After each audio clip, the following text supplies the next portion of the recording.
ఓం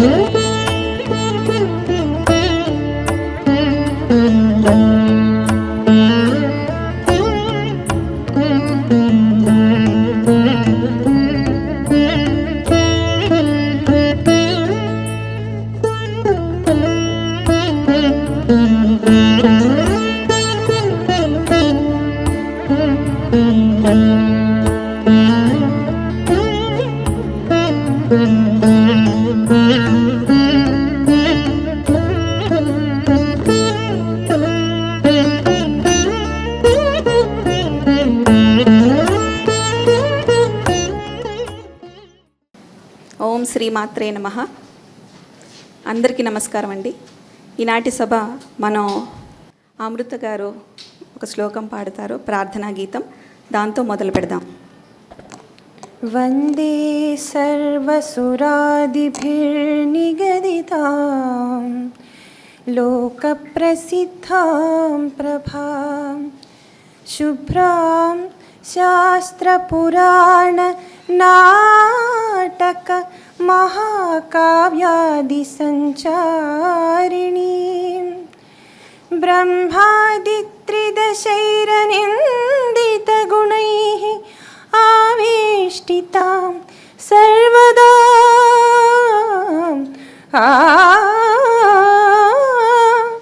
నానాభూషణభూషితాం నతజనాభీష్టప్రదాం భారతీ.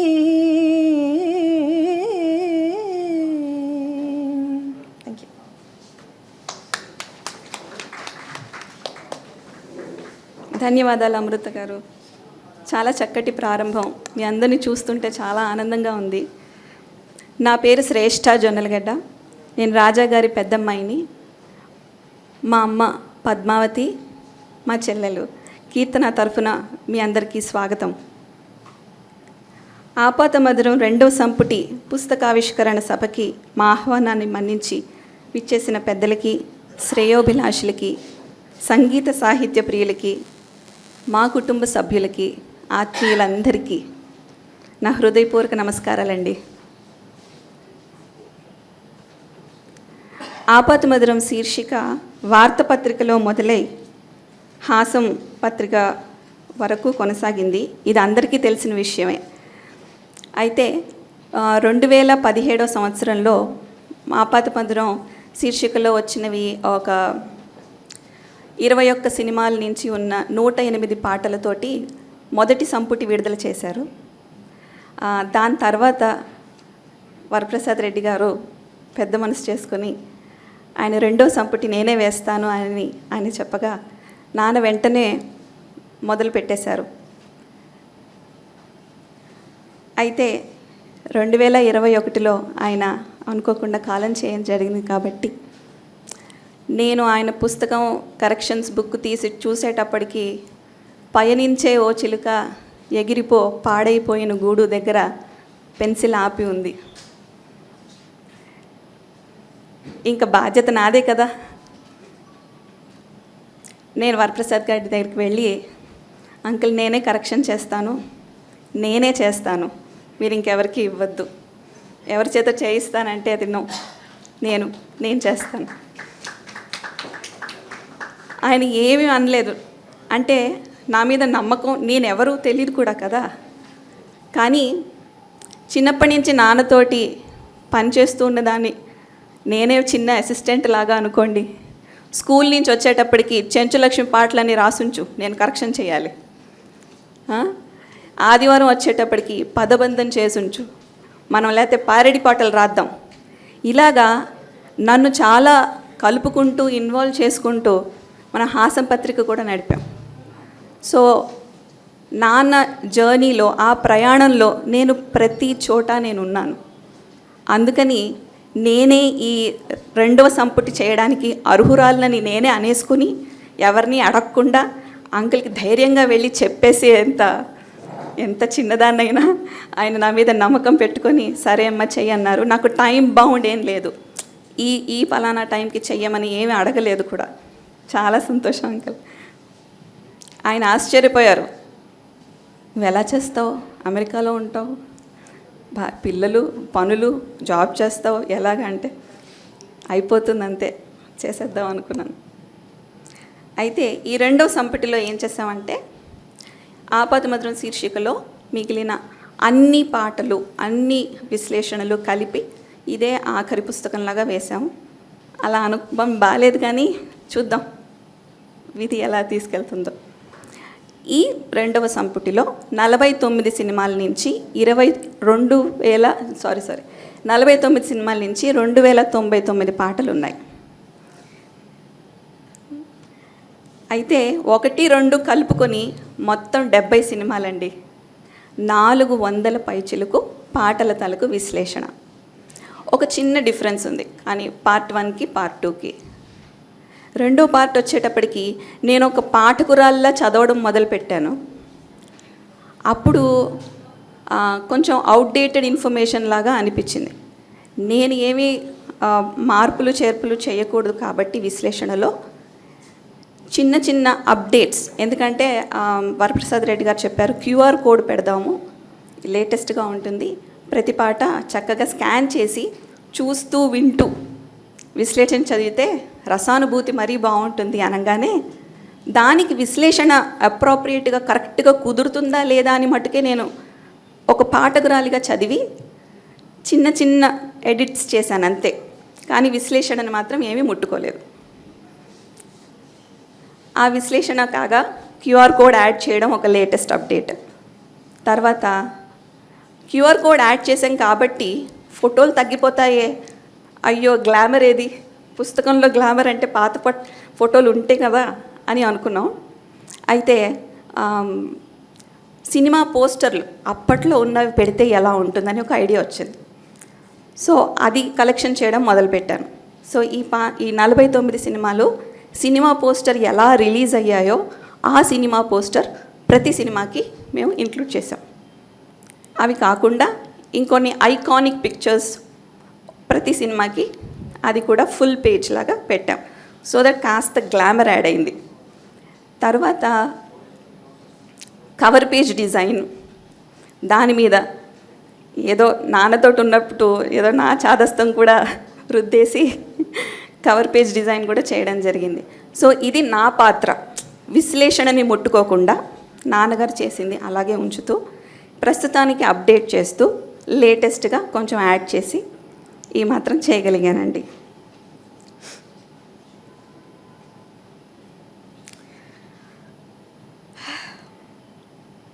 నేనేం వక్తని కాదు, సో మీరందరూ నన్ను క్షమించాలి. నేనేమన్నా ఇంత అనర్గళంగా తెలుగు మాట్లాడడం కూడా చాలా ఏళ్ళు అయిపోయింది. నేను యూఎస్లో ఉంటాను కదా, బట్ ప్రయత్నిస్తున్నాను నా సాధ్యమైనంత వరకు.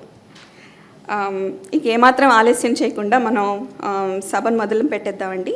ఈ కార్యక్రమానికి సారథులైన అతిథుల్ని మనం వేదిక మీదకి ఆహ్వానించేద్దాం.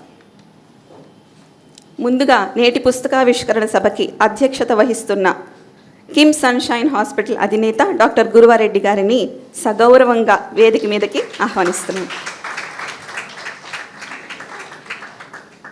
తరువాత నేటి పుస్తకావిష్కరణకర్త, ఈ పుస్తక ప్రచురణకు ముఖ్య కారకులైన మన హాసం సంపాదకులు, పద్మభూషణ్ పురస్కార గ్రహీత డాక్టర్ వరప్రసాద్ రెడ్డి గారిని సవినయంగా వేదిక మీదకి ఆహ్వానిస్తున్నాం. అయ్యో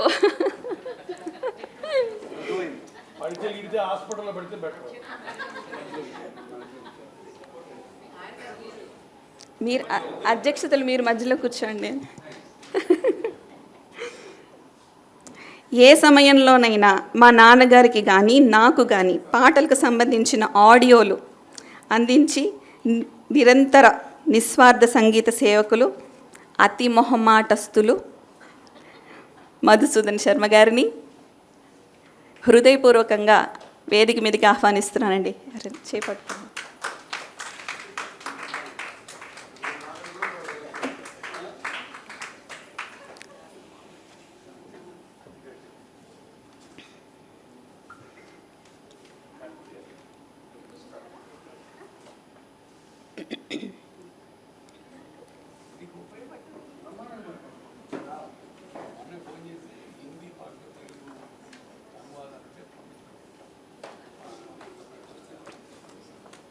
ఈనాటి సభకు విశిష్ట అతిథి మా నాన్నగారికి నాకు కూడా అత్యంత సన్నిహితులైన ప్రముఖ సినీ సంగీత దర్శకులు, బహుముఖ ప్రజ్ఞాశాలి మన ఆర్పి పట్నాయక్ గారిని సాదరంగా వేదిక మీద ఆహ్వానిస్తున్నానండి.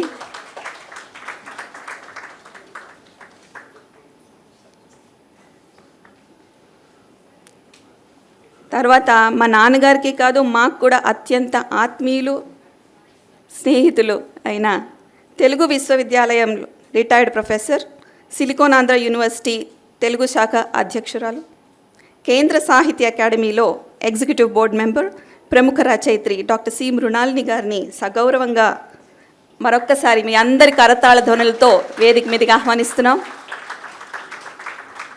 Thank you.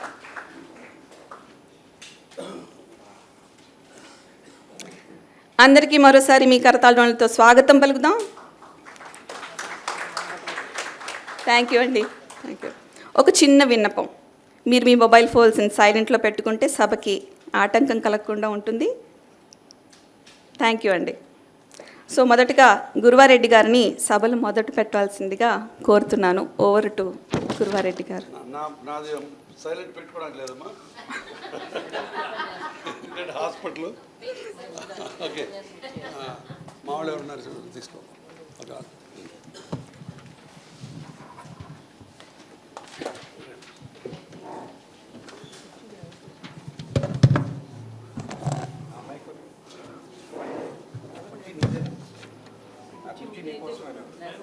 రండి మీరు ఇక్కడ ఇక్కడ శ్రేష్ఠ, మీరు రాజా గారిని రిప్రజెంట్ చేస్తున్నారు. బాగా కూర్చోండి. గుడ్ మార్నింగ్ అండి. మీ అందరూ ఈరోజు ఉదయం ఇక్కడికి రావటం మా అందరికీ ఆనందం. హాస్పిటల్కి వచ్చినందుకు ఆనందం అని చెప్పకూడదు. మా డాక్టర్లకి ఏంటంటే కర్మ మళ్ళీ కలుద్దాం అంటానికి కూడా లేదు. బట్ ఇది ఆడిటోరియము ఒక ప్రత్యేక పర్పస్ కోసం వచ్చాం కాబట్టి ఇది ఆనందకరమైన విషయం. ఈ ఆడిటోరియంలో ఒక చరిత్ర ఉంది. మాకు పాత హాస్పిటల్ ప్యారడైజ్లో కిమ్స్ హాస్పిటల్ ఉండేది. అది శాంత ఆడిటోరియం, వరప్రసాద్ రెడ్డి గారి అమ్మగారి పేరు పెట్టుకొని అద్భుతమైన ఫోటో పెట్టుకొని ఆ ఆడిటోరియంలో 12 ఏళ్ళు ఎన్నో మంచి ప్రోగ్రామ్స్ చేసాం. ఇక్కడికి వచ్చిన తర్వాత ఆ అమ్మ పేరు తీసేసి మా బావమరిది పేరు పెట్టాల్సి వచ్చింది. ఎందుకంటే పాప మా బావమరిది మమ్మల్ని అందరూ వదిలేసి చాలా చిన్న వయసులో చనిపోయాడు. తర్వాత వాడు హాస్పిటల్కి కొంత మాకు కిమ్స్ హాస్పిటల్ ఇచ్చేశాడు. అందుకని ఆ సందర్భంగా వాడి పేరు కొన్నాళ్ళు తలుచుకుందామని పెట్టుకున్నాం. శాంతమ్మ గారి పేరుతో ఇంకా పెద్దవి చేయాలని కోరిక ఉంది. అప్పుడు శాంతమ్మ గారి పేరు పెట్టుకుంటాం. సో ఈ ఆడిటోరియంలో హాస్పిటల్లో కాకుండా బోల్డన్ని సంస్కృత కార్యక్రమాలు కూడా జరుగుతుంటాయి. నా పుస్తకం కూడా నెల రోజుల కింద ఇక్కడ రిలీజ్ చేసాం. సో ఈ సభకి మీ అందరికీ ఆహ్వానం. కరెక్ట్గా మళ్ళీ 10-25 నిమిషాలకి ఇక్కడి నుంచి వెళ్ళిపోవాలి, లేకపోతే నాకు ఆపరేషన్ థియేటర్ నుంచి పేషెంట్లు ఇక్కడికి వస్తారు. ఓకే, కాబట్టి వచ్చేస్తారు. సో ఇక్కడ ఉన్న వాళ్ళందరూ నాకు ఆత్మీయులే. శ్రేష్ఠ గారు 4 రోజుల కింద పరిచయం. వరప్రసాద్ రెడ్డి గారు నాకు భావరికం రెండూ ఉన్నాయి. ఓకే, మీ ఇద్దరం పక్క ఇళ్ళు. ఇంకా పట్నాయక్ చెప్పక్కర్లేదు. పట్నాయక్ వెళ్ళి పైకి వెళ్ళి తలుపు కొట్టొచ్చాడు కోవిడ్లో మా హాస్పిటల్ ద్వారా.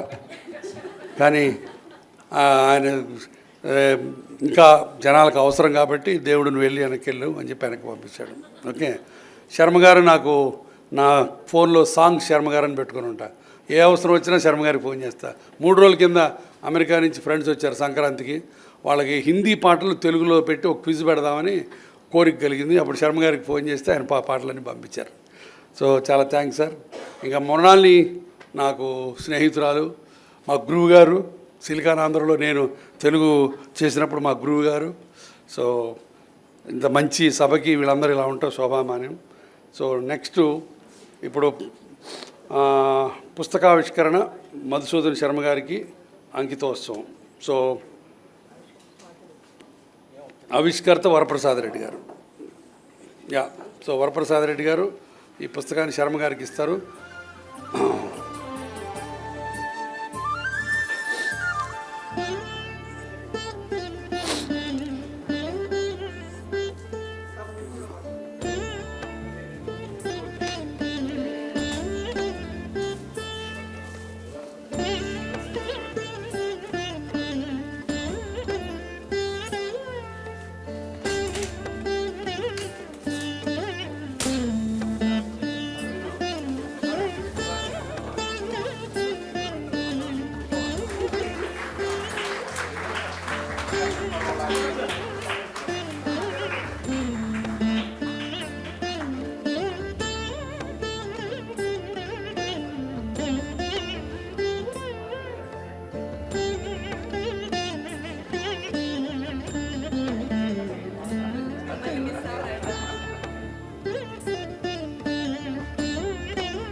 మృణాలిని గారి పుస్తక పరిచయం. మృణాలిని పుస్తక పరిచయానికి కరెక్ట్ న్యాయం చేకూరుస్తుంది.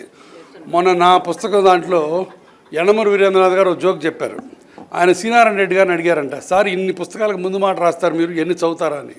ఎందుకయ్యా 30 పేజీ 40 పేజీ తీసి అక్కడ సావిత్రి అన్న పేరు కనపడింది అనుకో, సావిత్రి పాత్ర చాలా ఉదాత్తంగా చిత్రీకరించాడు అని రాస్తే చాలు అని. బట్ మృణాలిని అట్లా కాకుండా పుస్తకాన్ని చక్కగా చివరిదాకా చదివి పరిచయం చేస్తుంది. కాబట్టి she is the right candidate. Mrinalini. సభకు నమస్కారం. వేదిక పైన ఉన్న వారిలో శ్రేష్ఠ కొత్తగా చూస్తున్న అమ్మాయి మొన్న చూశానంతే, మొన్న మొదటిసారి. మధుసూదన్ శర్మ గారిని చాలా కాలం తర్వాత చూస్తున్నందుకు చాలా ఆనందంగా ఉంది. నేను వరల్డ్ స్పేస్ రేడియోలో పనిచేస్తున్నప్పుడు మీకు అందరికీ లాగే ఎవరికి ఏ సందేహం వచ్చినా అడిగినట్టు మేము కూడా మధుసూదన్ శర్మ గారి సలహాలను, సూచనలను, సహకారాన్ని చాలాసార్లు అందుకున్నాం. అందువల్ల అలాగే ఆర్పి పట్నాయక్ గారు మాకు వరల్డ్ స్పేస్ రేడియోకి చాలా చక్కని ఇంటర్వ్యూ ఇచ్చారు. కాబట్టి సరే, వరప్రసాద్ రెడ్డి గారు, గురువారెడ్డి గారి గురించి నేను కొత్తగా చెప్పేది ఏమీ లేదు. 25 ఏళ్ల పరిచయం. ఇప్పుడు ఈ పుస్తకం మీద మాట్లాడాలంటే నిజానికి ఆపాత మధురాలు మొట్టమొదటి సంపుటి మీద కూడా నేనే మాట్లాడాను. అందుకని ఒకసారి మాట్లాడేసిన దాన్ని మళ్ళీ నన్నే ఎందుకు ఎంపిక చేసుకున్నారో నాకు తెలియదు. మళ్ళీ అలాగే మాట్లాడతానని నాకు అనుమానంగా ఉంది. అది మీరందరూ మర్చిపోవాలని కోరుకుంటూ మీకు శాపం ఇస్తూ ఏం మాట్లాడానో నాకు గుర్తులేదు నిజానికి. కానీ ఉందా? ఈయన ఇక్కడే ఉన్నాడు, గురుబాబు. సరే, ఇటువంటి కొందరిని నేను ఇగ్నోర్ చేసి నేనేం చెప్పదలుచుకున్నాను ఈ పుస్తకం గురించి చెప్తాను. ఈయనకు సావిత్రి కాదు, ఘంటసాల ఉంటాడు అన్ని పేజీల్లోనూ. మొత్తం 436 పేజీల్లోనూ ఉండేవాడు ఎవరంటే ఘంటసాల. కాబట్టి రాజా గారికి ఇంకెవరి పేర్లు అక్కర్లేదు, ఘంటసాల గారి పేరు ఒకటి ఉంటే చాలు. ఆ తర్వాత రాజేశ్వరరావు గారు ఉండాలి. సరే, వాళ్ళిద్దరినీ ఎంతగా వీలైతే అంతగా ఆయన వాడుకున్నారు ఆ 2 పేర్లని. అయితే ఇక్కడ ఆయన ఒక పదం వాడారు. అంటే నేను మొత్తం సారాంశం మాత్రం చెప్తాను. ఒక్కొక్క పాటకి ఏం రాశారు అని చెప్పడంలో అర్థం లేదు. ఆ అమ్మాయి ఇందాక చెప్పినట్టు 49 సినిమాల నుంచి 299, అదేదో బాటా రేట్లాగా ఉంది. 50 సినిమాలు 300 పాటలు అయితే బాగుండేది. ఎవరైనా రౌండ్ ఆఫ్ చేస్తారు, వీళ్ళు ఎందుకో రౌండ్ ఆఫ్ చేయలేదు. ఏదో ఒకటి దొరక్కపోయేదా రాజాగారిది, వెతుకుంటే ఇంకో సినిమా దొరుకుండేది ఏదో 1-2 పాటలతో. వాళ్ళు వెతకదలుచుకోలేదు, వీళ్ళు బాటా చెప్పులే వేసుకుంటారని దీనివల్ల నాకు రుజువైంది. అయితే ఇన్ని పాటల గురించి చెప్పడంలో అర్థం లేదు. కాబట్టి అసలు రాజాగారు ఎందుకు ఇలాంటి పుస్తకాలు రాశారు అన్నది నేను ఆలోచించాను. ఆయన భలే అమ్మాయిలు సినిమా పాటల గురించి రాస్తున్నప్పుడు ఒక మాట వాడారు, మనకు శ్రవణ సంస్కారం కనుక ఉంటే శృత పాండిత్యం సినిమా పాటల ద్వారా అబ్బుతుంది అని. ఆ ఒక్క వాక్యమే మొత్తం పుస్తకానికి కీలకమని నేను అనుకుంటా. అంటే మనకు నిజానికి సినిమా పాటలు వినేవాళ్ళు చాలామంది పండితులు కారు, సంగీతంలో కానీ సాహిత్యంలో కానీ రెండిట్లోనూ కారు. కానీ వాళ్ళు సినిమా పాటల్లో ఒక ఆనందాన్ని వెతుక్కుంటారు, ఆనందిస్తారు, దాన్ని మనసుకు పట్టించుకుంటారు, చాలా ఇతరులకు చెప్తారు, ఇతరులతో పంచుకుంటారు.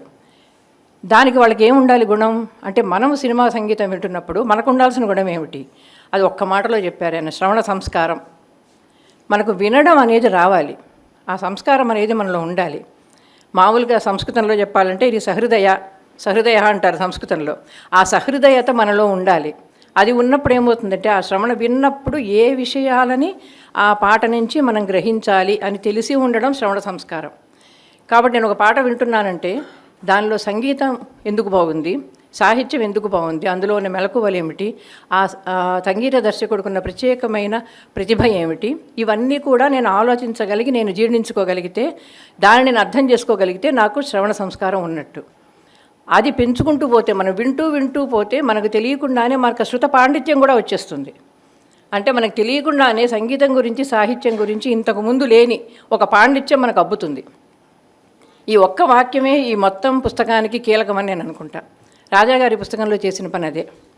ప్రతి పాటకు సంబంధించి ఆయనకు సంగీతం తెలిసినంతగా సాహిత్యం తెలియదు. సంగీతం విషయంలో ఆయన మాస్టరు, నిజంగానే మాస్టర్ రాజానే ఆయన. ఇక్కడ సంగీతంలో మొట్టమొదటి సంగీతం తీసుకుని ఆయన అసలు పాట మొదలెట్టినప్పుడే ఆయన ఎలా మొదలెడతారు, పాటతోనే మొదలెడతారు. ఒక్కొక్క పాటకి రాస్తున్నప్పుడు కొన్ని సినిమాల్లో అన్ని పాటలు రాశారు, కొన్ని సినిమాల్లో కొన్ని పాటలు మాత్రమే ఎంపిక చేసుకొని రాశారు, తనకు బాగా మనసుకు పట్టినవి. నిజానికి ఆయన ఒక పరిశోధనా దృష్టితో రాస్తున్నాను, ప్రణాళికాబద్ధంగా రాస్తున్నాను అని ఆయన అనుకోలేదు. కానీ అనుకోకుండా ప్రణాళిక కుదిరింది. ఆయనకు తెలుసో తెలియకో ప్రణాళికాబద్ధంగానే రాశారు. ముందు సంగీతం గురించి రాయడం, అందులో ఎవరు సంగీత దర్శకుడు, సరే సమాచారం ఇవ్వడం మామూలే, సంగీత దర్శకుడు ఎవరు, పాట రాసింది ఎవరు, నటీనటులు ఎవరు. ఎందుకంటే సినిమా పాటలు మనం రాస్తున్నప్పుడు సినిమా పాటకు సినిమా కంటే బయట అస్తిత్వం తక్కువ ఉండదు, ఆ సినిమాలోనే దాని అస్తిత్వం ఉంటుంది. దాని నుంచి బయట కూడా అస్తిత్వం ఉండేంత అందంగా మన పాటలు ఎలా తయారయ్యాయి అని చెప్పదలుచుకున్నారు ఈయన. ఆ సినిమా లేదు, నేను చూడలేదు, కానీ ఆ పాట నేను ఎంజాయ్ చేస్తున్నాను. అది ఎందువల్ల సాధ్యమవుతోంది, ఎందువల్ల అవుతోందంటే అందులో సంగీతము సాహిత్యము రెండు ఈ రకంగా కలిసి ఉన్నాయి కాబట్టి, వాటిలోని ప్రత్యేకత ఇది కాబట్టి, ఒక్కొక్క సంగీత దర్శకుడికి తనదైన ఒక బాణీ ఉంది కాబట్టి, ఆ బాణీని పట్టించే లక్షణాలన్నీ రాజాగారికి కరతలవలకం.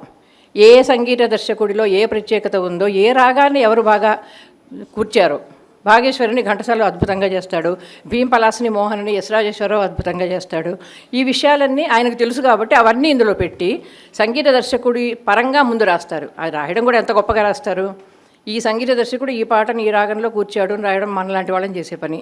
కానీ రాజాగారు ఏం చేస్తారు, ఈ సంగీత దర్శకుడు ఇదే రాగాన్ని మరో పాటలో ఎలా చేశారు, అక్కడికి ఇక్కడికి తేడా ఏమిటి, గ్రహభేదం ఎలా చేశాడు, మోహన రాగంలో మధ్యమం రాకూడదు, రాజేశ్వరరావు మోహన రాగంలో మధ్యమం పెట్టి కూడా ఆయన మోహన రాగ ఛాయలు పోకుండా ఎలా చేశాడు.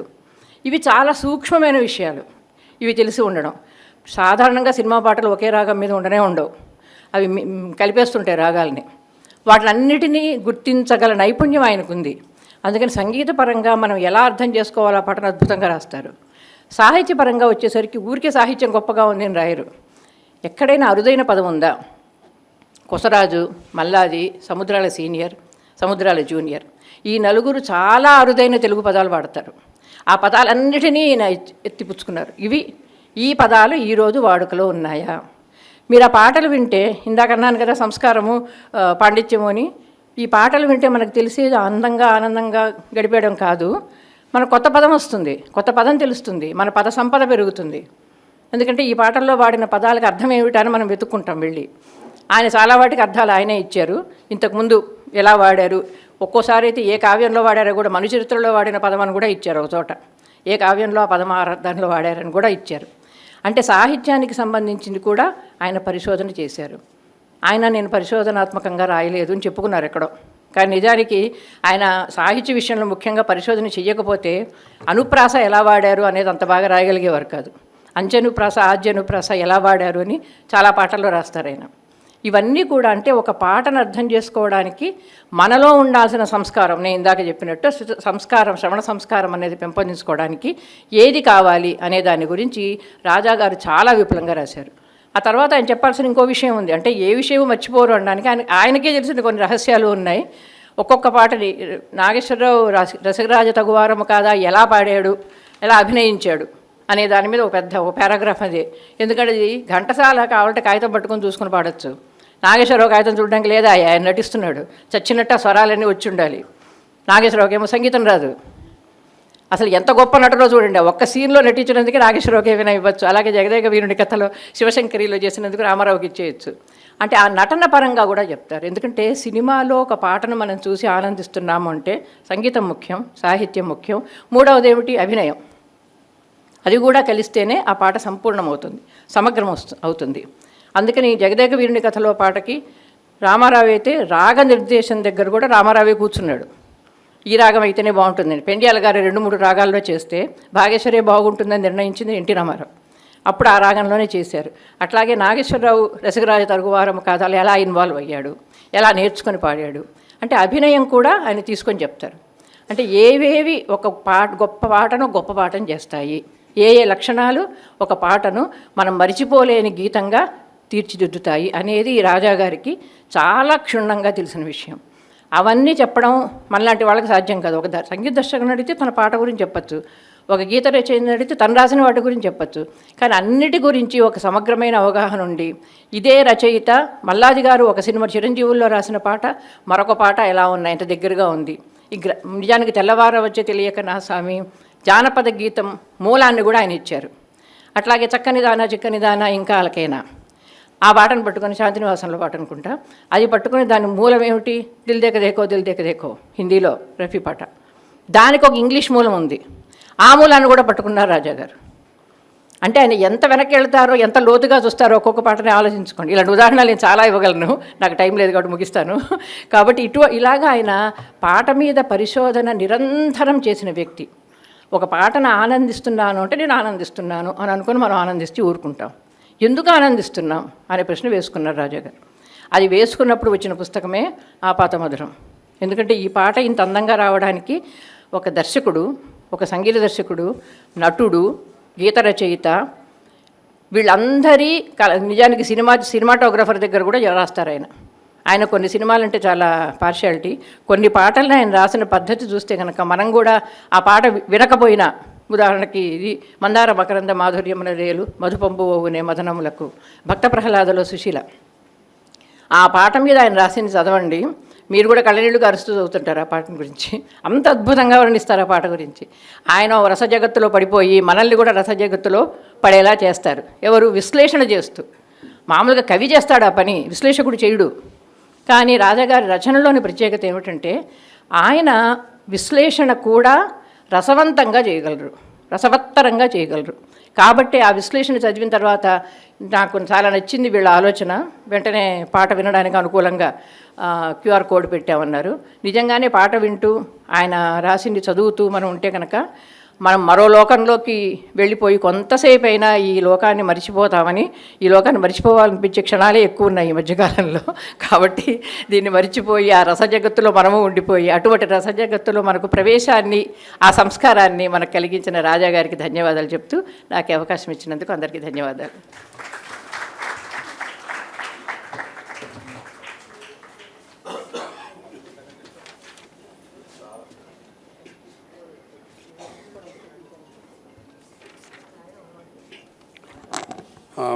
థ్యాంక్స్ మృణాలిని కూడా మాలాంటి వాళ్ళని మనలాంటి సామాన్య మానవులతో ఆమె కలుపుకుంది. అది ఆమె మోడెస్టీకి ఒక హ్యూమిలిటీకి ఒక నిదర్శనం అనుకుంటాను. కానీ ఆమె రాసిన పుస్తకాలు అద్భుతం. ఆమె రఫీ గురించి ఒక పుస్తకం రాసింది, అది మీకు దొరక్కపోతే నాకు ఫోన్ చేయండి, నేను పంపిస్తా. ఓకే, అద్భుతంగా రాసింది మృణాలిని. సభాముఖంగా మరొకసారి వీరతాడు వేస్తున్నాను. యా, మొన్న అమెరికా నుంచి వచ్చిన ఫ్రెండ్స్కి తలా ఒక కాపీ ఇచ్చాను, వాళ్ళందరికీ చాలా బాగా రాశారు. తాంబూలు ఇస్తారు. ఓకే, యా, ఒకటి నీ పుస్తకాలు మా ఆవిడికి మటుకు చదివినిపించట్లా. ఎందుకంటే ఆ వ్యంగ్యం అలవాటు చేస్తుంది అనుకో, నా బతుకు బస్ స్టాండ్ అవుతుంది. అందుకని ఆ పుస్తకాలు చెప్పాను. సో ఇప్పుడు ప్రసంగాలు, ఆంధ్రదేశంలో ఎస్పెషల్లీ రవీంద్ర భారతిలో వరద బాధితులు, తుఫాను బాధితులు ఉన్నట్టు ప్రసంగ బాధితులు ఉంటారు. గంటలు ప్రసంగం, 10 నిమిషాలు మ్యూజిక్, అంతే. కాబట్టి అలా ఏం చేయము ఇవాళ. నేను సింపుల్గా అరగంటే మాట్లాడతా, ఎందుకంటే ఇది నా ఆడిటోరియం కాబట్టి. ఓకే.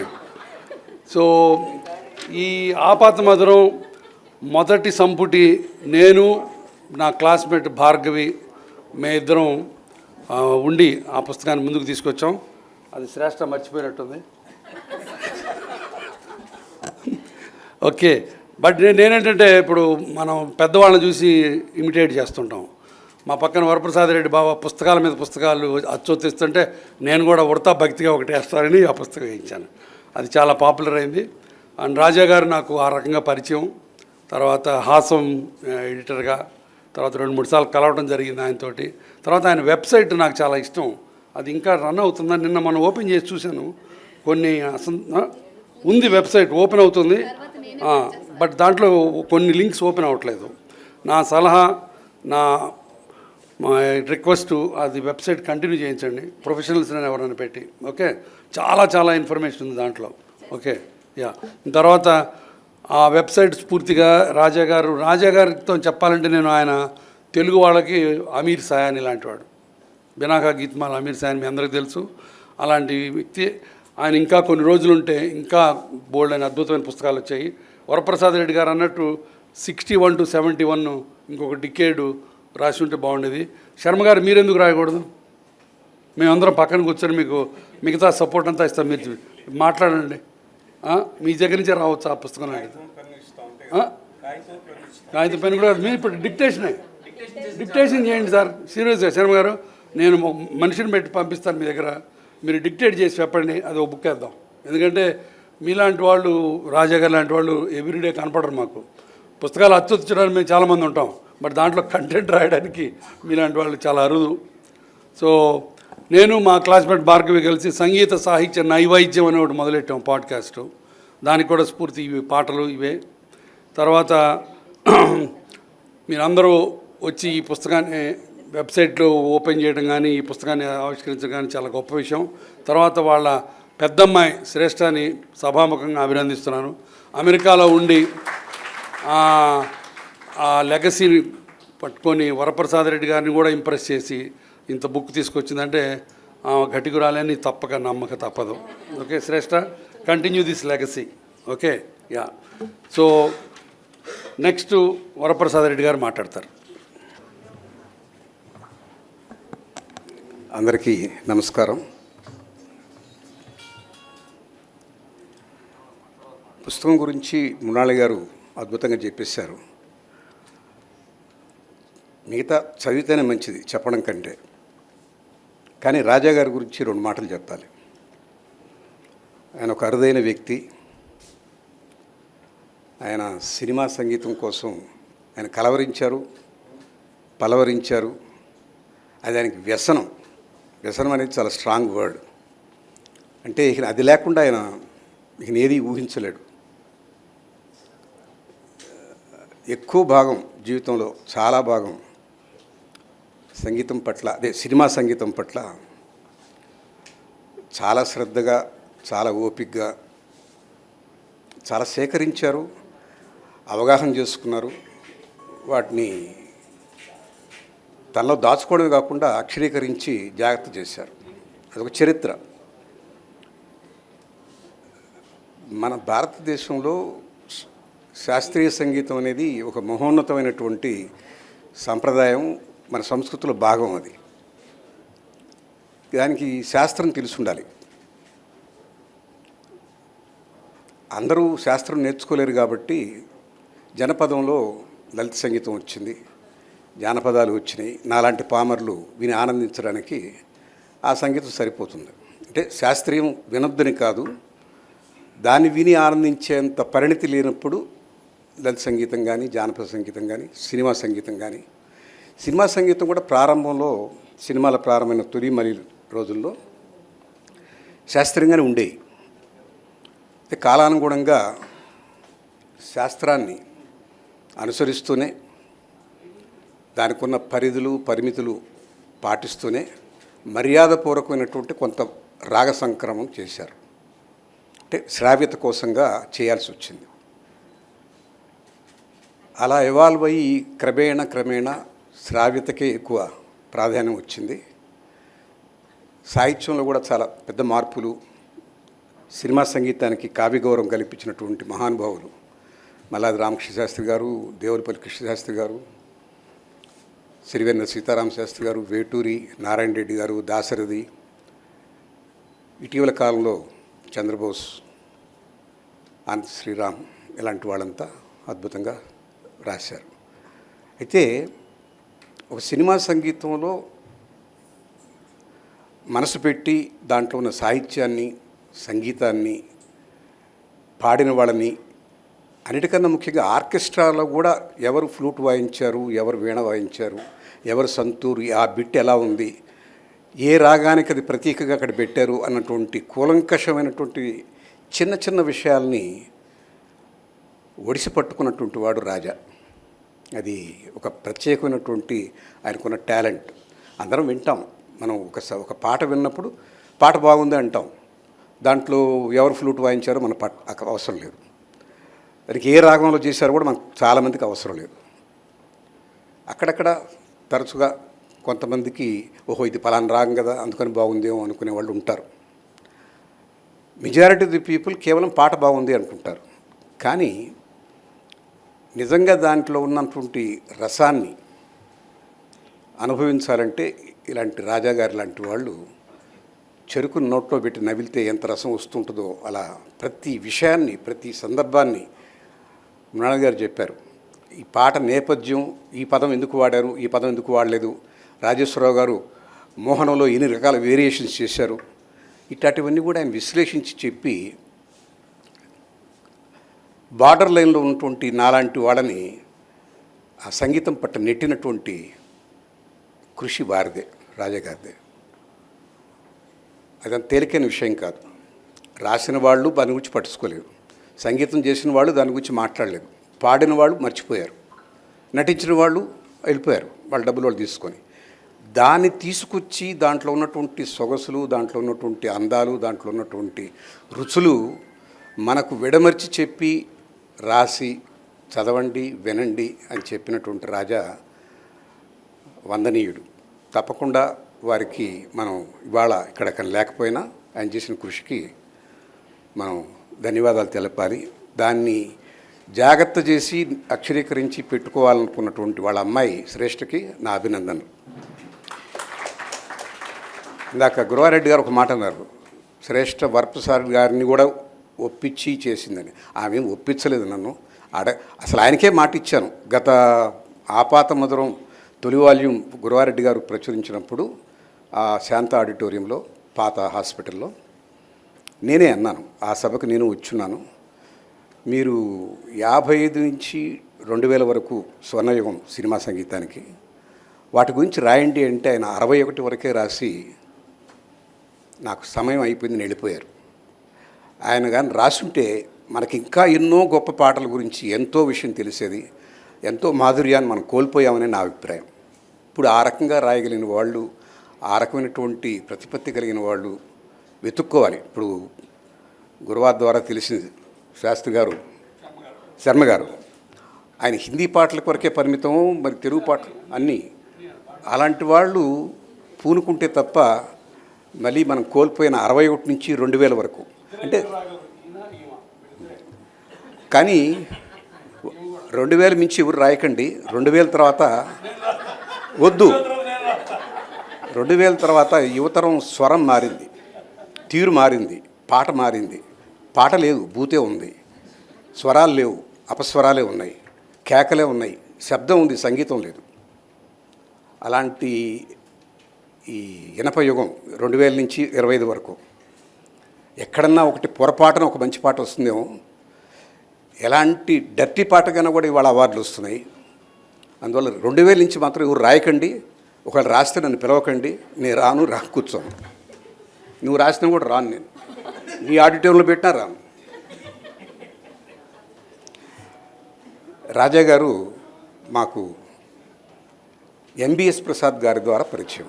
మేము హాస్యం అని పెట్టాలనుకున్నప్పుడు, హాస్యం ప్లస్ సంగీతం కలిపి హాస్యంగా రూపొందించాలనుకున్నప్పుడు ఎంబీఎస్ ప్రసాద్, సంగీతం గురించి మీకు నాకు ఆసక్తి ఉందే కానీ మనకేం తెలియదు, దాంట్లో మహానిష్ణాతుడు ఉన్నాడు ఒక ఆయన రాజా అని పట్టుకొచ్చారు. ఆయన వార్తలు రాసేవారు, చదివాను వాటిని, చాలా బాగున్నాయి అవి. ఆయన గారు ఉంటే ఈ పేపర్ మనం దానికి మంచి పుష్టి వస్తుంది. సంగీతం 50% కేటాయిస్తే మిగతా హాస్యం నేను, ముళ్ళపూడి రమణ గారు, బాలసుబ్రహ్మణ్యం గారు మేమంతా కంట్రిబ్యూట్ చేస్తాం దానికి అని అన్నారు. ఆ రకంగా నాకు పరిచయం వచ్చారు. నిజానికి హాసం పత్రికకి చాలా పేరు వచ్చిన కారణం రాజా గారు, ఎంబీఎస్ ప్రసాద్ రాసినవి, బాలసుబ్రహ్మణ్యం గారు నిర్వహించినటువంటి పదబంధం, ముళ్ళపూడి గారి అనేక వ్యాసాలు, భరణి గారు కూడా కొన్ని రాశారు హాస్యంగా. బాగా జరిగింది. కానీ దురదృష్టవశాత్తు ఏమైందంటే, అది చెప్పాలి మీకు, నన్ను ప్రతి వేదికలో ప్రతి ఒక్కరూ వాళ్ళ అసంతృప్తి నాకు చెప్తారు. ఎందుకు మీరు హాసం మానేశారు? నాకు కొన్ని మెయిల్స్ కూడా వచ్చేవి. డబ్బుల కోసం అంత ఆలోచిస్తారా మీరు? మేము అనుకోలేదే, డబ్బులు ఖర్చు అయిపోతాయని మీరు మానేశారట. అది నిజం కాదు. నిజానికి ఇప్పటికీ హాసం తరపున పుస్తకాలు వేస్తూనే ఉన్నాం. పక్షపత్రికగా రావట్లేదే కానీ దానికి కారణం ఏంటంటే రాజాగారే. ఆయన మధ్యలో ఇది స్వయం ప్రతిపత్తి సాధించలేకపోయింది, సస్టైనబిలిటీ లేదు, నేను ఎవరిని అడ్వర్టైజ్మెంట్లు అడగను, ఆయన ఎవరిని అడిగేవారు కాదు, ఆయన ఎవరిని ఏది అడిగేవారు కాదు, ఆయన అనుకున్న పద్ధతిలో ఆయన రాసుకుపోయేవారు అంతే. అది ఒక లక్షణం, మంచి లక్షణం ఇది. దానికి అడ్వర్టైజ్మెంట్లు వచ్చేవి కావు. సుమారుగా 48 లక్షలు ఖర్చు పెట్టాం, అయినా అది తీరుతెన్ను లేదు. ప్రతి ఒక్కరూ 10 పుస్తకాలు పంపించు, 50 పుస్తకాలు పంపించు, మా స్టాఫ్కి ఒక 40 పంపించు అనేవాళ్ళు, కానీ ఒక్కరు కూడా ₹1 ఇచ్చిన వాళ్ళు లేరు. షాపుల్లో కొనుక్కున్న వాళ్ళే. సెల్ఫ్ సస్టైనింగ్ లేదు కాబట్టి ఎంబీఎస్ ప్రసాద్ గారు దీనికి అడ్వర్టైజ్మెంట్లు ఉండకపోతే కష్టం అని చెప్పని పదే వాళ్ళిద్దరూ, నేను ఇప్పుడు అక్కడికి ఆఫీస్కి వెళ్ళేవాడిని కాదు హాసం, కేవలం నేను దానికి సపోర్ట్గా ఉన్నానే కానీ నిర్వహించింది వాళ్ళిద్దరే, రాజా గారు, ప్రసాద్ గారు. వాళ్ళిద్దరి మధ్య ఈ ఒత్తిడి స్టార్ట్ అయింది. ఈ పత్రిక నడపడానికి మనం అడ్వర్టైజ్మెంట్ తీసుకురాకపోతే కష్టం, వరప్రసాద్ గారు ఎంతకాలం ఈ భారాన్ని మోస్తారని వాళ్ళు నిర్ణయించుకొని దానికి ఒక ఫుల్ స్టాప్ పెట్టేశారు. అంతేగాని నేను పెట్టింది కాదండి, నేను డబ్బులకి వెరిచి వెళ్ళిపోలేదు, ఇవాళకి హాసం తరఫున ఖర్చు పెడుతూనే ఉన్నా.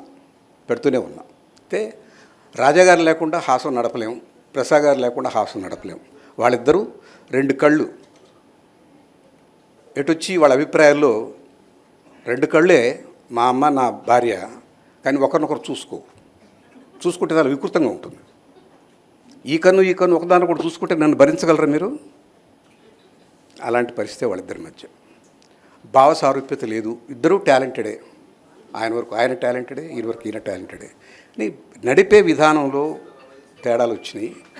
మరి వాళ్ళని నేను సయోధ్య చేసేంత సహనము, సమయం, ఓపిక నాకు లేకపోయింది. రాజాగారు ఆయన సంగీతము, ఆ పాట, దాని నేపథ్యం, దానికి సంబంధించినటువంటి వాటిలోనే నిమగ్నం అయిపోయిన వారు. ఆయన దానికోసంగా మిగతా అన్నీ త్యాగం చేసేసారు. ఇది అనవచ్చునా అనకూడదా అని కూడా అనుకోలేదు. మనం 10 మందితో కలిపిపోదామని చెప్పి కూడా అనుకోలేదు. ఏకవీరాన్ని విన్నారు కదా పేరు. అంటే ఏంటంటే ఆయన సామూహిక శక్తిగా తనొక్కడే, తను అనుకున్నదే నిబద్ధతగా ఉండేవాడు. తను అనుకున్న నమ్మిన సిద్ధాంతం కోసమే ఉన్నారు ఆయన. అలాంటి వాళ్ళు జీవితంలో చాలా కష్టపడతారు. ఆయన చాలా కష్టపడ్డాడు. బహుశా ఈయన ఏది పట్టలేదు. దానికి పాట తప్పితే కుటుంబం కాదు, మిత్రులు కాదు, సమాజం కాదు, ఎవరితో ఆయన అడ్జస్ట్ కాలేదు. ఆయన వరకు ఆయన పాట దానికే పరిమితమై జీవితం అంతా దానికే అంకితం చేసి జీవించిన వ్యక్తి ధన్యుడే. కానీ కష్టం జరగలేదు, హాసం జరిగి ఉండాల్సింది.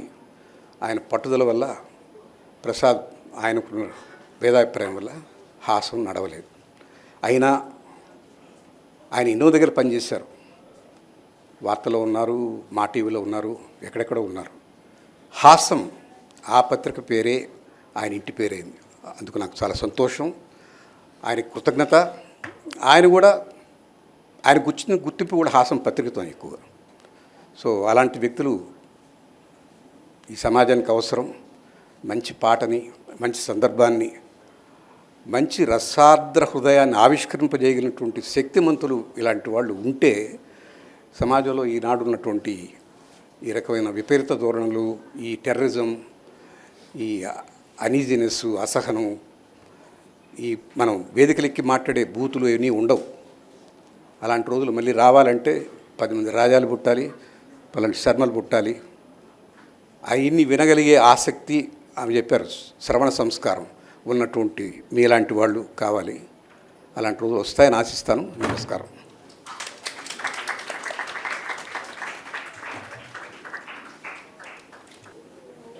వరప్రసాద్ రెడ్డి గారి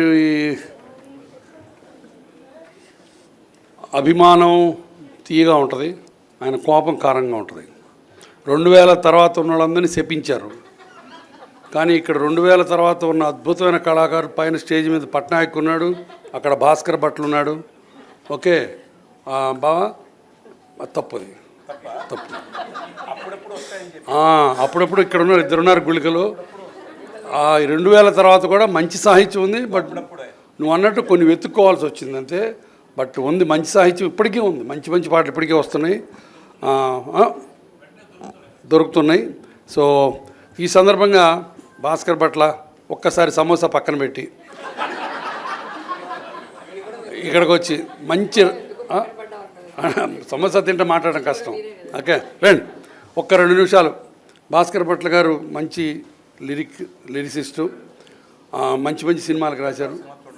అంటే అవును వాళ్ళిద్దరు ఇష్టపడ్డారు, వంశీ సినిమా, అటువంటి వాళ్ళు మంచి మంచి సినిమాలు, బొమ్మరిల్లు, చాలా మంచి పాటలు రాశారు భాస్కర్ భట్ల. నిన్ను ఉపయోగించుకుంటున్నాం, ఒక 2 నిమిషాలు మాట. వరప్రసాద్ రెడ్డి గారు తిట్టండి, పర్లేదు. 2000 తర్వాత. అందరికీ నమస్కారం అండి. రాజా గారు నాకు బాగా చాలా ఆత్మీయులు. ఎందుకంటే నేను పూర్వాశ్రమంలో జర్నలిస్ట్గా పనిచేశాను, ఈనాడు సంస్థలో దాదాపు 7.5 సంవత్సరాలు. సో అప్పుడు రాజా గారు వార్తలో ఉండేవాళ్ళు. సో ఆ విధంగా రోజు రెగ్యులర్గా కలిసేవాళ్ళం ఆడియో ఫంక్షన్స్లో. ఆయన రాసే రివ్యూలు కూడా బాగుంటాయి, ఆడియో రివ్యూస్. సో ఇప్పుడు ఈ కార్యక్రమం ఆపాదమధురం రాజా గారి పెద్దమ్మాయి శ్రేష్ఠ ఈ పుస్తకాన్ని పూనుకొని వెలువరించడం చాలా గొప్ప విషయం. అలాగే గురువారెడ్డి గారిని, వరప్రసాద్ రెడ్డి గారిని ఎప్పుడో కలిసి ఉంటాను గుర్తులేదు, కానీ చాలా దగ్గరగా చూస్తూ మాట్లాడే అవకాశం. అలాగే శర్మ గారికి నమస్కారం. ఆర్పి గారు, అదే సార్, ఏం మాట్లాడాలన్నా కొద్దిగా కష్టంగా ఉంది. మృణాలిని గారు చాలా బాగా మాట్లాడారు. అందరికీ పేరు పేరున ధన్యవాదాలు తెలియజేసుకుంటూ, ఇందాక గురువారెడ్డి గారు అన్న టాపిక్ వస్తే 2000 సంవత్సరం నుంచి కూడా ఒక 90s 2000 ఆ ఏరియాల్లో ఆ టైంలో వచ్చిన పాటలు విని నేను కూడా సిగ్గుపడుతుంటాను. సిగ్గుపడి అలా సిగ్గుపడకుండా ఈ జనరేషన్ పాటలు వినాలంటే ఏం చేయాలని ఆలోచిస్తూనే రాస్తున్నాం ఈ జనరేషన్లో. ఎందుకంటే ఈ సంవత్సరం కూడా నేషనల్ అవార్డు వచ్చింది, చాలామందికి వస్తున్నాయి ఈ జనరేషన్ ఉన్న వాళ్ళకి. ఒక వేటూరు గారి తర్వాత అశోక్ తేజ్కి కానీ, రావాల్సినంత రాని మా సీతారామ శాస్త్రి గారు కానీ, ఆయన నేషనల్ అవార్డుకి అన్ని విధాలుగా అర్హుడు. ఆయన 2000 సంవత్సరంలో మొన్నమంటి వరకు ఉండి రాసిన ఆయనే. సో మనం 2000 సంవత్సరం నుంచి నిషేధిస్తే సీతారామ శాస్త్రి గారు నిషేధించాలి, అది అసలు మంచిది కాదు. అలాగే నేను గర్వంగా చెప్పుకున్న పాటలు కొన్ని రాశాను. ఒకలాలన ఒక దీవెన అని జోచ్యుతానందారి సినిమాలో కళ్యాణ్ మాలిక్ గారు సంగీతం. ఈ సందర్భంగా ఒక్కసారి ఆ లైన్లు చెప్పి ముగిస్తాను. ఒకలాలన ఒక దీవెన సడి చేయవాయద మాటున తీయ తీయని ప్రియ భావన చిగురించదా పొరపాటున కలబోసుకున్న ఊసులు ఏమైనవో అసలేమో పెనవేసుకున్న ప్రేమలు మెల్లమెల్లగా ఎటుపోయెనో ఒకలాలన ఒక దీవెన సడి చేయవాయద మాటున ఇంతకాలం దాచుకున్న ప్రేమని హాయిని కాలమేవి దోచుకోదు ఇమ్మని పెదవంచు మీద నవ్వుని ఊహించుకోవడం నీ పని నీ మౌనమే మాట్లాడితే దరి చేరుకోదామని ఒక లాలన ఒక దీవెన సడి చేయవాయద మాటున అందనంత దూరమేలే నింగికి నేలకి వాన జల్లే రాయబారం వాటికి మనసుంటే మార్గం ఉండదా ప్రతి మనిషి నీకే చెందడా ఈ బంధమే ఆనందమే నువ్వు మోసుకెళ్ళే సంపద ఒక లాలన ఒక దీవెన సడి చేయవాయద మాటున. ధన్యవాదాలు అందరికీ నమస్కారం తెలియజేసుకుంటూ మహామహులోని వేదిక మీద నన్ను పిలిచి ఆహ్వానించి మాట్లాడించినందుకు గురువారెడ్డి గారికి ప్రత్యేక ధన్యవాదాలు తెలియజేసుకుంటూ సెలవు. శర్మ గారు, దాదాపు ఒక 1 year పైన అయిందండి. శ్రేష్ఠ గారు ఒకసారి ఫోన్ చేసి ఒక పాట మా నాన్నగారు రాశారండి, ఆ పాట అయితే ఆయన కలెక్షన్లో లేదు, నాకు మీ దగ్గర ఉంటే పంపగలరా అని అడిగారు. అంటే ఏ పాటమ్మా అంటే చెప్పారు. చెప్తే అందమ్మా నా దగ్గర ఆ పాట అని చెప్పి నేను పంపించాను. తర్వాత ఆ సందర్భంగా ఆమెను అడిగాను అన్నమాట. అప్పుడు ఈ రాజాగారు ఆపాతమదనం 2వ వాల్యూమ్ చేస్తున్నారు కదమ్మా, అది ఏమైంది అని అంటే, నేను చేస్తున్నా అంకుల్, అందుకోసమే ఇది అడిగాను అది అని. తర్వాత ఆ పాట పంపించిన తర్వాత కొన్ని ఆమెకు డౌట్స్ వస్తే అడిగారు. అప్పుడప్పుడు ఫోన్లు చేసి అడుగుతుండేవాళ్ళు ఆ డౌట్స్, నేను క్లియర్ చేస్తుండేవాడిని. తర్వాత దాదాపు 3 weeks బ్యాక్ నాకు ఫోన్ చేసి మాట్లాడినప్పుడు, అమ్మ ఏమైంది, పుస్తకం అయిందా అంటే, అయిపోయింది ఏంటి అంకుల్, అది ప్రింటింగ్ కూడా అయిపోయింది, ఓపెనింగ్ సెరమనీ రిలీజ్ సెరమనీ కూడా పెట్టుకున్నాము, 21వ తారీఖు నేను హైదరాబాద్ వస్తున్నానని చెప్పారు. మంచిదమ్మా, ముందు వాల్యూమ్ నాకు డెడికేట్ చేశారు, ఈ వాల్యూమ్ అన్నా కనీసం వరప్రసాద్ రెడ్డి గారి కానీ లేకపోతే గురవారెడ్డి గారి కన్నా ఇచ్చావా అంటే, లేదమ్మా, లేదండి ఇది కూడా మీకే అన్నారు. అంటే ఏందమ్మా ఇట్లా చేసామంటే, మా నాన్నగారి కంటే మేము చాలా ఇష్టం అండి, అందుకని ఈ పుస్తకం కూడా మీకే ఇస్తున్నామని చెప్పారు. చాలా కష్టపడ్డారు, చెప్పారు ఉద్యోగం చేసుకుంటూ చేస్తున్నా అంకుల్, అందుకని టైం పడుతున్నది, నెమ్మదిగా అవుతున్నది పని అని చాలా సంతోషించాను. ఈరోజు ఆ కార్యక్రమం జరగటం సంతోషంగా ఉంది.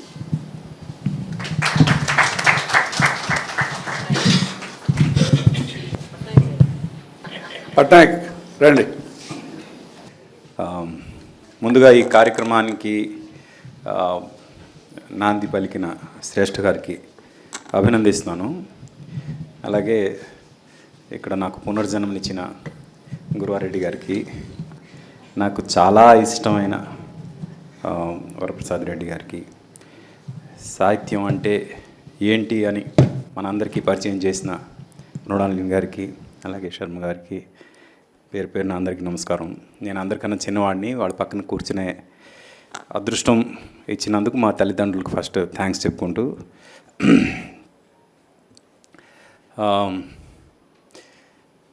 రాజాగారు నాకు చాలా మోసం చేశారు.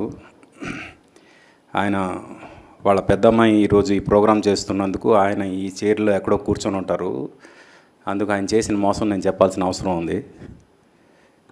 నేను స్వాతిముత్యం సినిమాలో కమల్ హాసన్ లాగా ఆయన స్వామియాజులైతే ఆయన వెంట లిటరల్గా ప్రతిరోజు పడేవాడిని. నాకు మీ హెల్ప్ కావాలి. పాట అనే ఒక ప్రోగ్రాం చేయాలనుకుంటున్నాను నేను. ఆ ప్రోగ్రాంలో అసలు మన సినిమాలో పాట ఎప్పుడు పుట్టింది, ఎలా పుట్టింది అంటే ఆన్ లొకేషన్ సాంగ్స్ పుట్టిన దగ్గర నుంచి ఈరోజు లేటెస్ట్ రికార్డింగ్ టెక్నిక్స్ వరకు టెక్నాలజికల్గా జరిగిన ట్రాన్స్ఫర్మేషను, ఇన్స్ట్రుమెంటల్గా జరిగిన ట్రాన్స్ఫర్మేషను, కంపోజింగ్ పరంగా జరిగిన ట్రాన్స్ఫర్మేషను, అలాగే లిరికల్గా జరిగిన ట్రాన్స్ఫర్మేషన్, మొత్తం ఈ ట్రాన్స్ఫర్మేషన్స్ మొత్తం చెప్దాము ఒక ప్రోగ్రాం ద్వారా. క్రొనాలజికల్గా చెప్దాం అంటే టైం ఫ్రేమ్లో చెప్దాం అని నేను ఒక ప్రపోజల్ పెట్టాను. అది ఆయనకు నచ్చింది. దానికి నేనే యాంకరింగ్ చేస్తాను మొత్తం. అంటే అది ఒక ఆర్కైవ్ లాగా. ఇంకా మన తెలుగు పాట గురించి ఎవరైనా ఏమైనా అడిగితే అది అక్కడ దొరకాలి అనేలాగా ఉండాలి. అలా చేద్దాం ప్రోగ్రామ్, ఎంత లెంత్ వచ్చినా పర్వాలేదు అని నేను లిటరల్గా ఆయన వెంటపడ్డాను.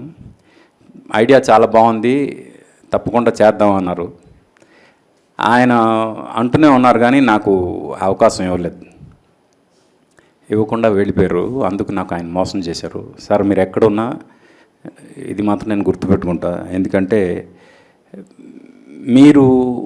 మీకు తెలిసిన ఇన్ఫర్మేషన్ ఏదైతే ఉందో దానిలో కనీసం 5% అయినా ఈ బుక్స్ ద్వారా జనానికి తీసుకొచ్చారో లేదో నాకు తెలియదు. నేనేంటంటే కనీసం ఒక 60-70% అయినా మీ దగ్గర ఉన్న ఇన్ఫర్మేషన్ని ప్రపంచానికి పరిచయం చేద్దామనే ప్రయత్నం చేసి ఆ రోజు మీ వెంట అలా పడ్డాను. కానీ సడన్గా ఒకరోజు మీరు చెప్పకుండా వెళ్ళిపోవడం చాలా బాధేసింది. కొన్ని మీరు రాసినవి కొన్ని ఆల్రెడీ శ్రేష్ఠ గారి దగ్గర పెట్టారు అని చెప్పారు. అవి నేను I will go through them. But what ever said and done, ఇప్పుడు శర్మ గారికి కూడా చెప్తున్నాను సార్, ఏదైనా ఇన్ఫర్మేషన్ ఉంటే మాత్రం దయచేసి లెట్ ఇట్ బి దేర్. అంటే మీ నుంచి నెక్స్ట్ తరాలకి కంటిన్యూ అవ్వడానికి మీ వంతుగా మీరు మ్యాక్సిమం మీరు ప్రపంచానికి ఇచ్చేయండి సార్. మీ తర్వాత తరానికి అది వెళ్ళాలి. వెళ్ళకపోతే అది తప్పు అయిపోతుంది మీ నుంచి. రాజాగారు చేసిన తప్పు మీరు చేయవద్దు. రాజాగారు నాకు చేసిన మోసం మీరు ఎవరికి చేయొద్దు. ఇది ప్రత్యేకంగా నేను చెప్తున్నా. ఎందుకంటే ఇది చాలా అంటే ఆయన జీవితంలో ఎంత డెడికేట్ అయ్యారు పాట కోసం అనేది దగ్గరగా ఉన్న మా అందరికీ తెలుసు. ఇప్పుడు ఇక్కడ సుబ్బారావు గారు, సురేష్ గారు, రవి గారు, భాస్కర్ భట్ల గారు, ఓం గారు, మా అందరికీ క్లోజ్గా చూసాం కాబట్టి మాకు తెలుసు ఆయన దగ్గర ఎంత ఇన్ఫర్మేషన్ ఉందనేది. ఇంత ఇన్ఫర్మేషన్ని ఆయనతో పాటు తీసుకెళ్ళిపోయారన్న ఒక బాధ అయితే డెఫినెట్గా ఉంది. ఆ బాధని నెక్స్ట్ ఎవరైనా అంత ఇన్ఫర్మేషన్ డెఫినెట్గా ఉండేవాళ్ళు తక్కువే ఉంటారు. బట్ డెఫినెట్గా కొద్ది గొప్ప ఇన్ఫర్మేషన్ ఉన్నవాళ్ళు కూడా వాళ్ళ ఇన్ఫర్మేషన్ మ్యాక్సిమం ఇది చేయాలి అంటే డాక్యుమెంట్ చేయాలి అనే ఉద్దేశం. ఈ జనరేషన్ అంతా కూడా ఈ బుక్ ఫార్మేట్ కన్నా ఆడియో విజువల్ ఫార్మేట్కి ఎక్కువ అలవాటు పడి ఉన్నారు. అందుకు ఇలాంటి బుక్స్ని ఏవి ఫార్మేట్లోకి తీసుకొచ్చే ప్రయత్నం కూడా చేయాలని వరప్రసాద్ రెడ్డి గారికి నేను ప్రత్యేకంగా కోరుకుంటున్నా.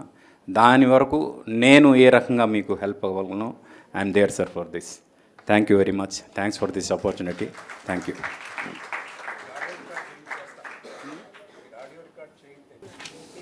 పట్నాయక్, మృణాలిని, శర్మ గారు వీళ్ళందరూ ఆ పాటని బతికించాలని, ఆ పాటని ఇంకా ముందుకు తీసుకెళ్లాలని తపన వాళ్ళ ఒకళ్ళు. పట్నాయక్ ఈ మధ్య భగవద్గీత కదా పట్నాయక్, భగవద్గీత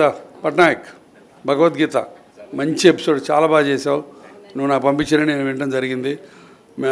డెఫినెట్గా నువ్వు అన్నట్టు పాట అన్న దాని మీద ఆర్కైవ్ చేస్తుంటే చాలా బాగుండేది. అది ఎంత రాజా గారు ఉండి మీరిద్దరు కాంబినేషన్లో నువ్వు అన్నట్టు ఆ టెక్నాలజికల్ ట్రాన్స్ఫర్మేషను, ఒకప్పుడు 100 మంది కూర్చొని ఒకే చోట వాయించడం, ఇప్పుడు ఎవరికి వాళ్ళు వాయించి సింథసైజ్ చేయడం, అది కూడా ఒక గొప్ప టెక్నాలజికల్ ఇది కదా, చాలా బాగుండేది. బట్ మన అదృష్టం దొరికినంత వరకు దొరకటం. సో దాంతో ప్రసంగాలు అయిపోయినాయి, మా కాలం సమీపించింది. సత్కార కార్యక్రమం జరుగుతోంది. మధుసూదన్ శర్మ గారు మా ఆహ్వానాన్ని మన్నించి ఇంత దూరం చాలా కష్టపడి వచ్చారు. చాలా సంతోషం అండి. Thank you very much. Varaprasad Reddy గారు, థ్యాంక్ యూ సో మచ్ అండి. మీ రుణం తీర్చుకోలేను.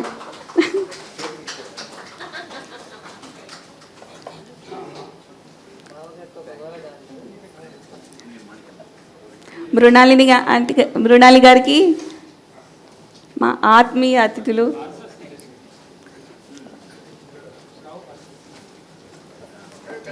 ఇలా ఇలా నిల్చో.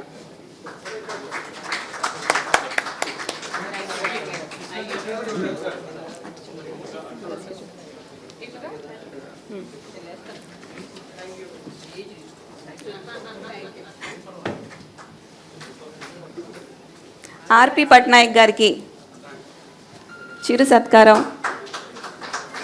చాలా ధన్యవాదాలండి.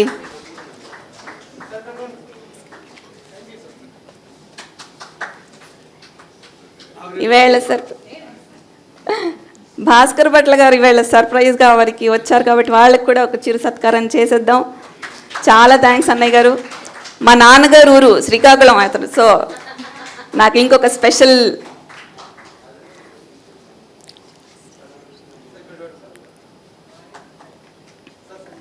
థ్యాంక్ యూ సో మచ్ అండి. Thank you.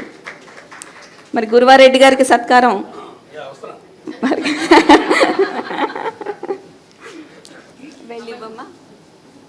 మా అమ్మ యుక్త, మా చెల్లెలు కీర్తన చిరు సత్కారం చేస్తారు. సభాధ్యక్షత వహించిన ఇంత చక్కగా చేసిన గురువారెడ్డి గారికి చాలా థ్యాంక్స్ అమ్మా. వరప్రసాద్ రెడ్డి గారికి కూడా నమస్కారం చేసుకోండి. థ్యాంక్ యూ సో మచ్ అండి. మా అమ్మాయిని ఆశీర్వదించండి. థ్యాంక్ యూ అండి. థ్యాంక్ యూ సో మచ్ అండి. ఆఖరిగా మా నాన్నగారితో పనిచేసిన వాళ్ళకి నన్ను ప్రోత్సహించినందుకు, మా ఆహ్వానాన్ని మన్నించి మీరందరూ ఇక్కడ విచ్చేసినందుకు, నా కుటుంబ సభ్యులకి, శ్రేయోభిలాషులకి, సన్నిహితులకి, నా టీం, నా 5గురి టీం, నవీన్ ఉంటే పని అయిపోతుంది అంతే. నవీన్ ఉంటే చాలు. నేను ఎక్కువ మాట్లాడితే దిష్టి తగులుతుందేమో, సో నేను చెప్పను. నవీన్తో పనిచేసిన వాళ్ళందరికీ తెలుసు. Thank you Naveen, wherever you are. Parvati garu నా చాదస్తాన్ని చాలా భరించారు.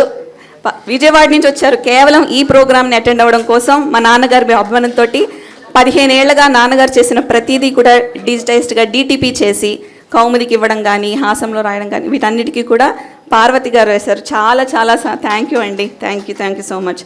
రాజేష్ గారు ఎక్కడున్నారు? రాజేష్ గారికి ప్రత్యేకమైన ధన్యవాదాలు. ఎందుకంటే నేను ఆ కవర్ పేజీ డిజైన్ అది అనుకున్నప్పుడు నేను నిజంగా హిరణ్యకశిపుని వరాల్లాగా అడిగాను. సన్సెట్ కావాలి, డే కాదు, నైట్ కాదు, సన్ ఉండకూడదు, డిజైన్ మధ్యలో వస్తుంది, నాకు గ్రాఫిక్లా ఉండకూడదు, నిజంగా ఫోటోలా ఉండాలి. అయిన చాలా చాలా ముప్పతిప్పలు పెట్టేశాను. నన్ను భరించినందుకు ధన్యవాదాలండి. నాకు బాస్టన్లోని శ్రీకాంత్ గోమటం గారు, బద్రీనాథ్ విస్సాప్రగడ గారు చాలా ప్రోత్సాహాన్ని ఇచ్చారు, చాలా హెల్ప్ చేశారు. స్వరాలున్న పాటలు నేను మళ్ళీ స్వరాలు విని దాన్ని కరెక్షన్ చేయడం కోసం నాకు సంగీత విద్వాంసుల కనెక్షన్ కావాల్సి వచ్చింది. దానికి శ్రీకాంత్ గోమటం గారు అని వీణా స్పెషలిస్ట్ అనమాట, ఆయన నాకు చాలా హెల్ప్ చేశారు ఈ పాటలు కరెక్షన్ చేయడానికి. థ్యాంక్ యూ అండి. ఇందులో ఫోటోల గురించి ప్రత్యేకంగా చెప్పాలంటే 180 పైచిలుకు ఫోటోలు ఉన్నాయి. సంజయ్ కిషోర్ గారు ఒక 10% చేస్తే మిగిలిన 90% పైన దానికి ఇంకొక 500 రెట్లు మాకు ఫోటోలు ఇచ్చి నీ ఇష్టం వచ్చింది తీసుకో అని ఇచ్చిన రమేష్ పంచకర్ల గారికి ఎంత చెప్పినా తక్కువే ధన్యవాదాలు. ఎందుకంటే మంచి AI టూల్స్ యూస్ చేసి అన్ని ఫొటోస్ని డిజిటలీ ఎన్హాన్స్ చేసి చాలా క్లారిటీతో ఉన్న పాత ఫొటోస్ని నాకు అందించారు. మీరు పుస్తకం చూసి దాని ఇన్లే లోపల ఇన్నర్ కవర్లో ఉన్న ఫొటోస్ చూడండి, వెనకాల ఉన్న ఫొటోస్ చూడండి, మీకు చాలా అర్థమవుతుంది. అమృత మహాభాష్యం గారు, చిత్తరంజన్ గారు అమ్మాయి ఇక్కడ ఉన్నారండి, వాళ్ళ నాన్నగారి ఫొటోస్ నాకు ఇచ్చారు. నాకు వీణా గాయత్రి గారు, అశ్వత్థామ గారి ఫొటోస్ నాకు ఇచ్చారు. వీళ్ళందరి contribution is amazing for this one. Jeedigunta Vijayasarathi గారు నిజంగా తీసిన సన్సెట్ పిక్చర్ ఫ్లోరిడా నుంచి ఆయన నాకు పంపించారు. అదే ఈ కవర్ పేజ్ సన్సెట్ పిక్చర్. ఇవన్నీ కాకుండా మా గోపి చిన్నాన్న అంటాను, మంగు రాజగోపాల్ గారు, నేను చాలా మిస్ అవుతున్నాను. రాజగోపాల్ గారు నాన్నగారు మా ఆరోగ్యం బాలేక వైజాగ్లోనే ఉన్నారు, మా శ్రీనివాస్ చిన్న. సో ఆయన ఒక ఎడిటర్ కళ్ళతో చూసి మళ్ళీ బోల్డ్ తప్పులు ఉన్నాయమ్మా, ఇవన్నీ కరెక్షన్ చేసుకొని ఇలా వెంటనే పంపించగానే ఆయన పంపించారు. సో వీళ్ళందరూ లేకపోతే నేను ఈ పని చేసేదాన్ని కాదు. నేను జస్ట్ నిమిత్త మాత్రం నేను చేస్తాను అని అనుకున్నాను. చేయించిన వాళ్ళందరూ వీళ్ళందరూ చేయించారు. నేనేమి చేయలేదు, నేను జస్ట్ కోఆర్డినేట్ చేసి ఒక ముందుకు తీసుకొచ్చానంతే. వీళ్ళందరూ కాకుండా నేను ఎలా చేశానో అని అనుకుంటే, we can't add days to life but I added life to my days. అది it happened only because of my life partner, మా ఆయన చక్రవర్తి. నా పిల్లలు ఎంత సహకారం అంటే, మా చిన్నోడు నేను లేకపోతే పడుకోడు. అయితే రాత్రి నాతో కూర్చొని ఈ ఇన్ని పాటలు విని 200-300 పాటలు వాడు కూడా నా ఒళ్ళో కూర్చొని విన్నాడు. ఏమో ఫ్యూచర్లో ఏమవుతుందో తెలియదు, కానీ పడింది, సీడ్స్ పడ్డాయి. దానికి ఈ అవకాశం దొరికినందుకు కానీ నేను అదృష్టంగా భావిస్తున్నానండి. ఇవన్నీ కాకుండా నా ఎక్స్టెండెడ్ ఫ్యామిలీ వాళ్ళందరి సపోర్ట్ లేకపోతే మేము మారల్గా ఇంత దూరం వచ్చి ఇంత ధైర్యంగా మాట్లాడగలిగేదాన్ని కూడా కాదు. నేను వక్తని కాదు, బట్ ఏంటో ఎలా మాట్లాడుతున్నానో నాకే తెలియట్లేదు. ఇదంతా జరుగుతోంది ఇలాగా. మా అమ్మ చివరిగా మొదటగా చెప్పాల్సింది అమ్మ. మా నాన్నని సపోర్ట్ చేసింది కాబట్టి ఇక్కడ దాకా వచ్చాం, అంతే. చాలా సంతోషం అండి. Thank you very much for this amazing opportunity and believing in me. మీరు చెప్పినట్టు నేను ఫ్యూచర్లో వెబ్సైట్ కూడా నేను కంటిన్యూ చేసి దాన్ని ఇంకా ఒక ఆర్కైవ్ లాగా తప్పకుండా చేస్తాను. ఇది నా promise. Thank you very much. Thank you.